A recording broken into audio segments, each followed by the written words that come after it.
Selamat pagi, Pak Jes. Kalau insomnia, overthinking, perlu puasa berapa jam? Wow, ini sekarang udah mulai ya, teman-teman udah mulai terbuka ya, apa yang saya ngomong ya. Jes, inti nomor satu adalah untuk bisa masuk seperti yang saya sampaikan. Nomor satu adalah kamu harus latih dirimu dulu untuk mengikuti pola makan yang sebenarnya.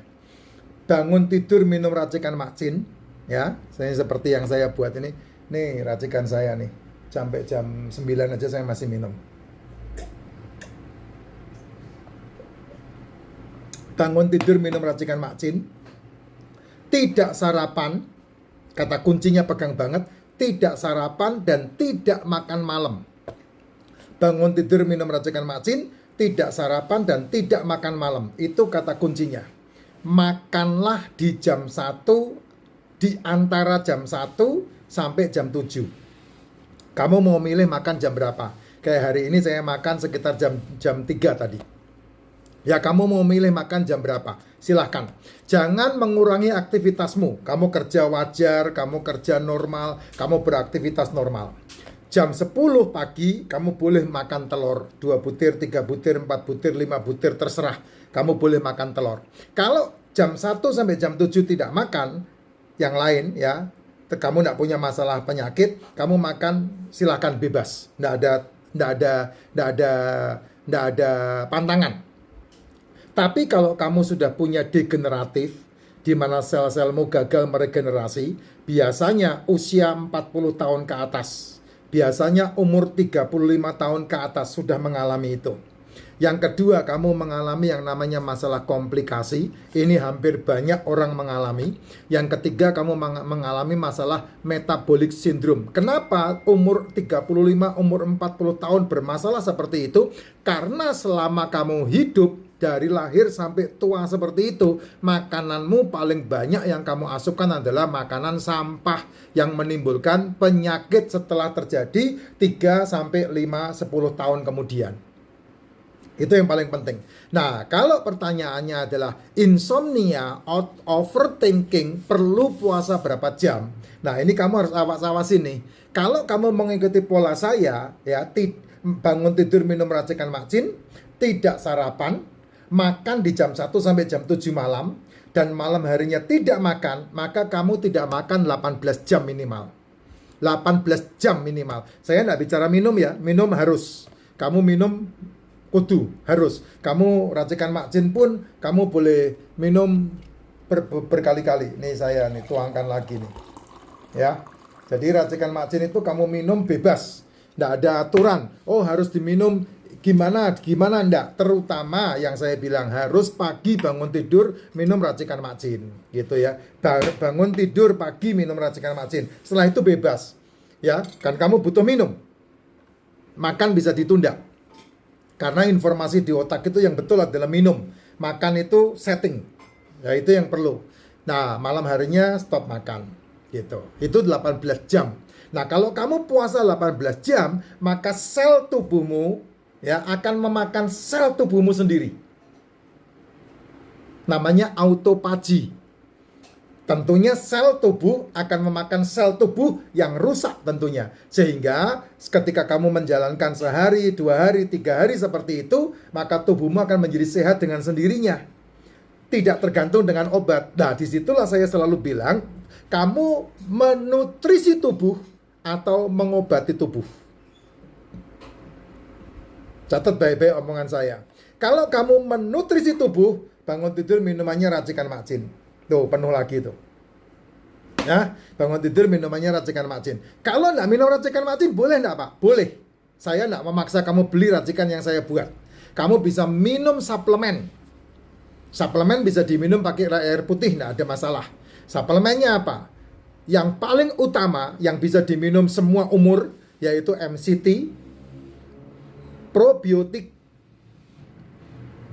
D3K2. Ini yang bisa diminum semua umur. Ya, anak-anak bisa minum. Probiotik, MCT, D3K2. Kalau liposomal glutathione, kamu harus berusia 20 tahun ke atas. Karena apa? Saat itulah liposomal glutathione dalam livermu tidak berproduksi lagi. Sehingga kamu harus minum liposomal glutathione kalau umur 22-25 tahun ke atas. Nah, kalau sudah berhubungan dengan insomnia, berhubungan dengan overthinking, berhubungan dengan iri hati, berhubungan dengan yang namanya baperan, berhubungan dengan yang namanya anxiety, berhubungan dengan yang namanya apalagi itu ya yang berhubungan dengan sensitivitas hidup, ya yang berhubungan dengan sumbu pendek, itu kamu harus melakukan tidak makan harus lebih dari 48 jam. Ya, makanya harus bertahap. 18 jam kamu tidak makan ya, bukan tidak minum ya, tidak makan. 18 jam kamu tidak makan, maka tubuh akan mengadakan autophagy untuk dirinya sendiri. 24 jam kamu tidak makan, maka mikrobiota tubuh akan membuat perubahan tubuh.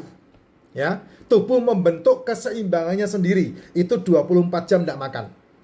Dan kalau kamu sampai ke 36 jam tidak makan, itu seluruh lemak di tubuhmu dikuras. 36 jam tidak makan, seluruh lemak di tubuhmu dikuras. Pak, enggak kuat dong Pak, siapa bilang? Saya sudah melakukannya, Jess. Enggak ada yang enggak kuat, karena tubuh itu sebetulnya butuh minum, bukan butuh makan. Kamu seringkali lapar itu karena desain hidupmu kayak gitu. Dan kamu didesain untuk makan sampah. Nggak percaya? Kamu kan didesain untuk ganjil perut kan? Nah sekarang pertanyaan saya, ganjil perutmu apa? Roti kan? Kue kan? Tepung-tepungan kan? Goreng-gorengan kan? Habis gitu kamu makan nasi lagi kan? Karena konsepnya ganjil perut. Dan itu yang merusak tubuhmu. Dan kamu menyalahkan daging, kamu menyalahkan telur, kamu menyalahkan ikan, kamu menyalahkan apalagi itu, seafood gitu. Itu kebodohan yang unfaedah itu. Sedangkan sel tubuhmu makanannya begituan. Sel tubuhmu itu makanannya adalah telur, ikan, daging, seafood. Itu sel tubuhmu. Nah, kamu diajari untuk membenci makanan itu. Dan justru diajari untuk makan sampah. Apa itu sampah ya? Kue-kuean itu, roti-rotian itu, tepung-tepungan itu, gula-gulaan itu sampah itu. Nah, semakin kamu makan itu, semakin banyak kamu makan itu, akhirnya numpuk jadi penyakit di tubuhmu. Nah, kalau sudah belajar 18 jam tidak makan, 24 jam tidak makan, 36 jam tidak makan, maka 48 jam kamu bisa tidak makan. Minum, saya tidak bicara masalah minum, karena minum itu wajib buat saya. Ya, tidak makan, minum silakan. Dan ketika kamu menjalankan puasa 48 jam, tidak makan 48 jam, maka 48 jam tidak makan, itulah yang disebut sebagai kebahagiaan. Sukacita orang. Kenapa ya? Karena orang itu merilis hidupnya sendiri. Merilis pemikirannya sendiri. Yaitu kalau bahasa kerennya meriset tubuh. Meriset dari yang berhubungan dengan yang berhubungan dengan personality, dan juga meriset yang berhubungan dengan racun dalam tubuh. Personalitimu bisa berubah. Saya ini orang yang kasar, Jess. Ya, saya ini orang yang ngamuan. Saya ini orang yang tidak bisa dikendalikan. Tapi ketika saya mengenal ini, maka saya orang yang gampang dikendalikan. Terutama saya mengendalikan diri saya sendiri. Sehingga saya bisa lebih sabar, saya bisa lebih melihat ke depan, saya bisa melihat lebih jauh ke depan gitu. Sehingga saya menghilangkan semua ketakutan saya, menghilangkan semua sensitivitas saya menghilangkan sumbu sensitif dalam kata negatif ya. Yang cepat marah bisa hilang. Dan tubuh meriset semuanya itu. Setelah mengalami saya tidak makan 48 jam. Kamu boleh tanya anak saya kalau soal ini.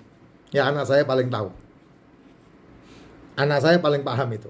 Di samping itu, yang paling penting diriset adalah racun dalam tubuh yang sudah tahunan kamu inputkan dalam tubuhmu. Nah, itulah 48 jam sehingga overthinking, anxiety, sensitivitas, dikit-dikit ngamuk, dikit-dikit tersinggung itu bisa lepas semua. Ya, itu dahsyatnya. Kan gini, yang dimasukkan dalam tubuh kan ada dua, makronutrisi, mikronutrisi. Mikronutrisi, mineral dan vitamin, sudah lengkap di sini, racikan Mak Jin. Makronutrisi itu adalah asam amino, asam lemak, dan karbohidrat. Dari sekian banyak mikro dan makronutrisi, yang paling banyak kamu asapkan adalah karbohidrat. Nasi, tepung, gorengan, gula.